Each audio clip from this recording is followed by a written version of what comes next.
Hi, this is Raj, your host, Unleashing Talent. Welcome to the Young Talent Career Podcasts. And today we would be talking about how to manage stress. And I will be giving you a very high level overview on what stress management is and how we can control stress management and some of my experiences about how stress can be managed. Now, first of all, stress is a natural thing, right? So when we are confronted with a challenge, the stress is natural, right? And when you are stressed, you start thinking of what to do and what not to do and start finding ways. So in fact, a legitimate amount of stress is called the positive stress, and they are helpful in inventing things, discovering things, and finding ways out. When you're not in stress, you're not going to work, right? So please do not misunderstand or take the word stress the way it is being perceived by people. I am absolutely against the way the term stress is being used, stress management is being used. And when people are faced with a challenge, it becomes a stress and it sometimes leads to a mild depression and people get disturbed about it. So that does happen, right? So we have to have mechanism to keep our stress level under control, because if you cross the threshold, then you become more stressed and it basically impacts your career goal. And as I said, I would be talking more focused on the young talent. And I do a lot of podcasts for very, very senior leaders, but this time I've decided to do 15-20 podcasts for the young talent, freshers who are looking for jobs in the corporate and they're in a transition situation. So first of all, understand how well you can cope up with emotions associated with the change. So when things are changing, and we resist to that change, and as a result of that, the stress gets triggered. And sometimes you get into unfamiliar situations or unpredictable circumstances, while remaining hopeful that things would get better in the future, right? And we come back, and that's pretty natural. So first of all, let us understand and accept the fact that you would have two aspects. Now that reminds me of another theory that I need to discuss here. So look at two things. One, your skill level and your challenge. So on the one hand you have the skill, on the other hand you have the challenge. If you increase your challenge, your skill set may not cope up, and that will result into triggering a stress, right? So you need to increase your skill set, and that challenge would look smaller, correct? If I ask you, have you had such situations in the past? I'm sure many of you would say yes. So a situation that was stressful, you found ways to handle that situation, and when you found ways to handle that situation, you became skilled, and then that challenge became smaller for you, and you set the next level of challenge. So I'm sure the young talent today is smart, so you just work on this kind of principle, the skill and the knowledge versus the challenge, and nothing in between. So don't increase your challenge too much so that you cannot cope up. I mean, that's one thing I could think of. That's one. Now, what are the couple of things that would help you, mitigate the stress or keep you under the control, right? So one is that you have to be flexible, right? So once you are flexible, you adjust, you change your strategy, or you start working differently. You don't get stuck up with just one idea that continues to give you the stress. So flexibility is very important. And second is the stress tolerance, right? So you have to judge yourself how much stress you can tolerate. And if it is beyond, just ignore things, just avoid things, just just don't spend too much of time thinking about it, right? So ambiguity and uncertainty are part of our life. So every time we set the future goal, we are getting into the future, and future is ambiguous and uncertain. We cannot predict it. So that's the thinking that's important for all of us to consider. The next is we have to construct the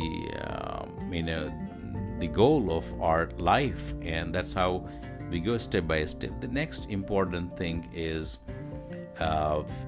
the what we call the optimism. So the three aspects. One is our ability to be flexible and maneuver accordingly, and second is the stress tolerance, and then the optimism. That's very important, because you have to be optimistic in all situations that things will not be the way it is. It will change gradually. And I gave you the example of how by developing your skill, you can beat the challenge. By reducing your challenge, you can match the challenge and the skill, and you're okay. So you see, the reasons for stress in a student's life are like this, and I'm sure many of you would have done this, right? So three aspects: being flexible, ability to control and tolerate stress to a degree, and then having hope and optimism. That's pretty important for all of us. So flexibility would mean understanding emotions, adapting to the emotions or thoughts or behaviors and stuff like that, so in dynamic circumstances. Some people who are very rigid, or find it hard to change, or stuck in a pattern, in a thought, and they are not ready to listen to anybody and just live in their ideas, influenced by a couple of people. That's not correct. That means you will become very, very assertive or aggressive or rigid, and that means your flexibility quotient is low. So you need to be flexible, give time to yourself, talk to people whosoever you have differences with, talk to them, take some advice and things like that. So people who are good at flexibility are what? Just opposite to being rigid. They would listen to people, they would value people's advice and feedback. They'll be open to new ideas, right? And they're ready to change the behavior. So it's very difficult for us to change our behavior, and that also means that you're very rigid. So next time, try to be flexible, and that will solve your ways. You just cannot stick yourself to one idea and just not change. That's not okay for you, because that would trigger stress for you. Remember, we're talking about the stress, right? So coping up with this stressful or difficult situation, and still you believe that you can manage a situation in a very positive manner, is your ability to tolerate the stress. So some people are fearful. Their anxiety level goes very high, and I'm one of them. I become very anxious, and anxiety triggers when there's a stress, and over the period of time I come back. So I've trained myself, but still I get overwhelmed. So I'm very low on stress, personally speaking. But yes, I have mastered it. Maybe I take more time to bounce back, but yes, I do bounce back. So so some people would have very optimistic approach towards the change, and some would be very fearful. So in order to develop high tolerance to stress, it's very important to be very positive, stable, and relaxed, and always be optimistic and hopeful that the things will change. Sometimes I'm sure you would have experienced in your life or somebody else's life that for the immediate time, we feel that no, it's all gone, it's all devastated, it's all over. I did not do well in the exams, or less marks, or less scores, and things like that. Now remember, that's not life. It's an event. It's just an activity. You're right, not doing well in the exams, or not cracking a competition or losing some time because of whatever situations, remember those small things don't determine your life. They are just bottlenecks or speed breakers, but they cannot stop you.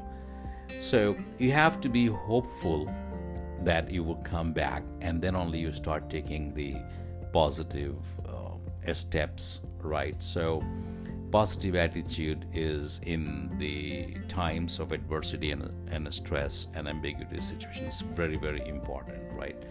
And be hopeful that things will get better, and be very confident about the future. So we all of us are under pandemic across the globe, but things are coming back, and we cannot think that it will remain like this forever.